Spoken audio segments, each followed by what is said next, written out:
Assalamualaikum warahmatullahi wabarakatuh.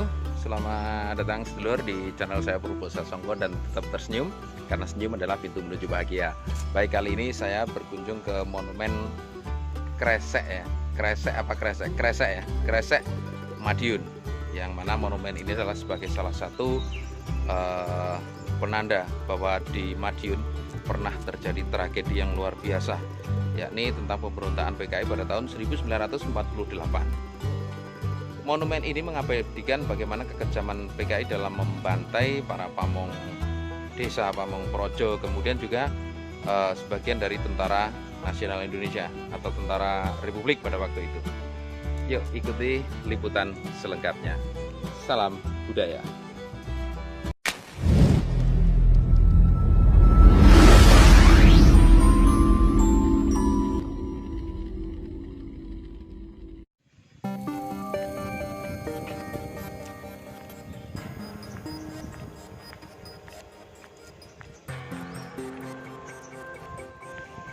Monumen Kresek. Monumen Kresek berada di kaki Gunung Wilis, sebelah tenggara wilayah Madiun. Monumen Kresek adalah saksi bisu betapa kejamnya PKI pada tahun 1948 melakukan pembantaian di desa yang cuma berpenghuni 12 kakak ini. Dikisahkan pada tahun 1948 saat mendirikan Soviet Indonesia di Madiun, Muso Amir Saripudin bersama para barisan laskar PKI yang diserbu oleh pasukan dari divisi Siliwangi kocar kacir sehingga harus lari tunggang langgang terbirit-birit dari wilayah pusat Madiun. Mereka menuju kawasan Gunung Wilis. Akan tetapi karena medan yang sulit dilalui, para pasukan PKI di bawah pimpinan Muso dan Amir Saripudin tak bisa melanjutkan perjalanan. Mereka pun harus terhenti di sebuah desa kecil yang bernama Kresek ini. Di antara mereka banyak sekali para tawanan sekaligus para sandera yang memang dibawa oleh Muso dan kawan-kawan.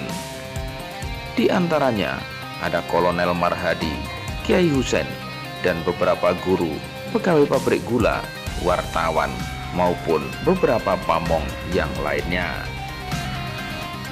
Adalah Sumora Jimin, warga Kresek Madiun, yang rumahnya kemudian dirampas oleh Muso dan kawan-kawan untuk dijadikan tempat tinggal sekaligus markas dari gerakan dan laskar PKI yang pada waktu itu tertahan dan berhenti di desa Kresek Madiun.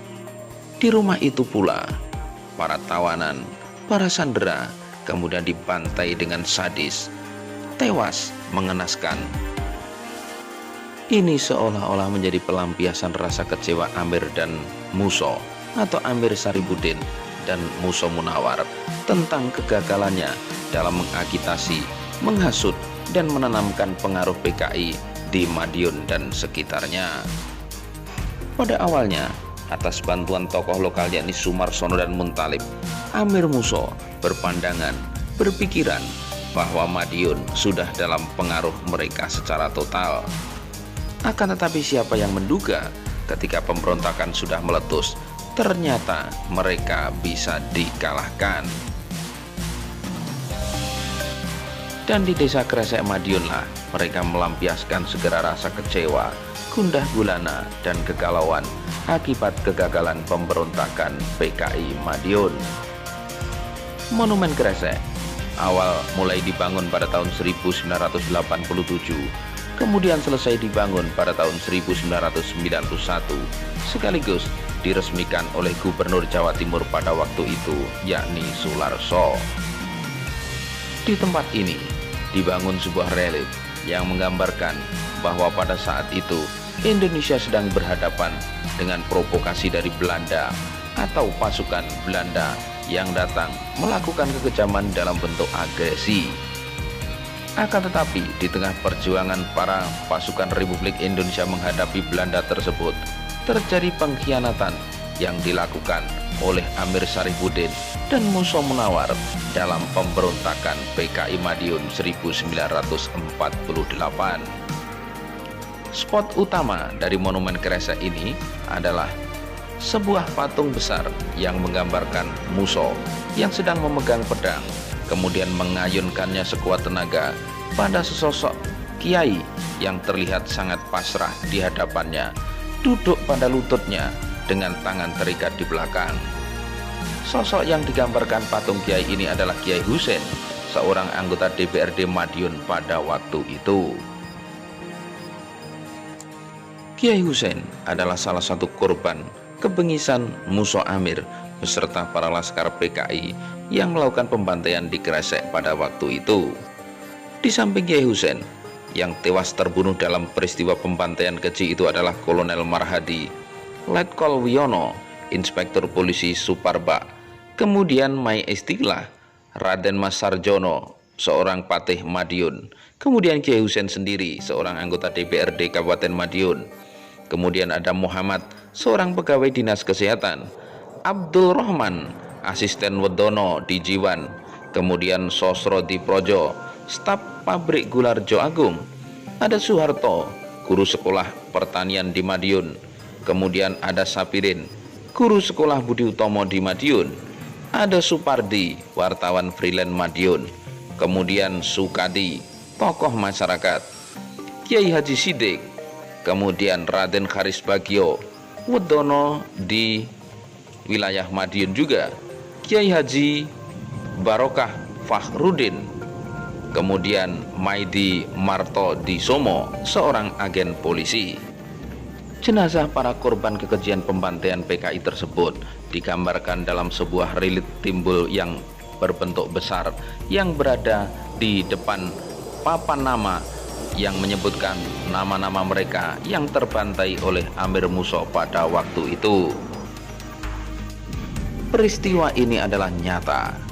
Ya, pembantaian oleh PKI di Kresek adalah sebuah kejadian nyata, bukan halusinasi, apalagi peristiwa yang dianggap sebagai sebuah provokasi.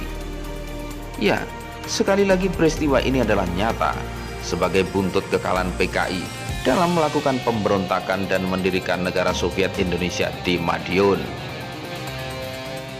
Namun demikian, belakangan hari nampak ada upaya-upaya yang dilakukan oleh pihak-pihak tertentu yang menjadikan dan memutarbalikkan fakta bahwa PKI adalah korban.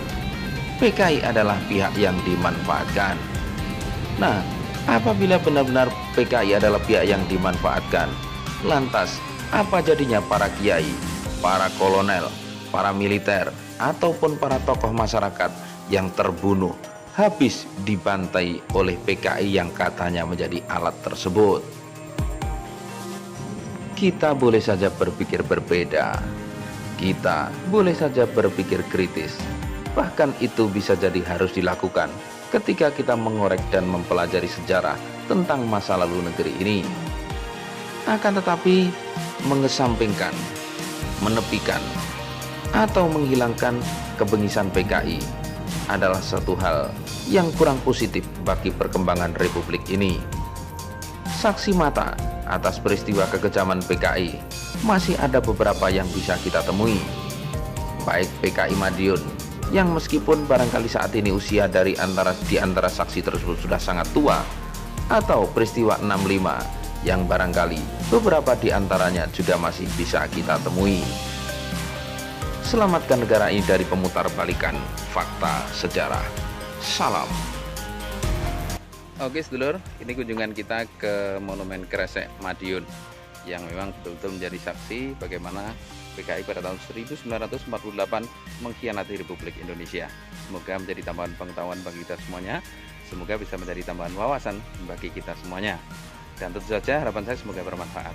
Terima kasih sudah berkenan menonton. Assalamualaikum warahmatullahi wabarakatuh. Salam budaya.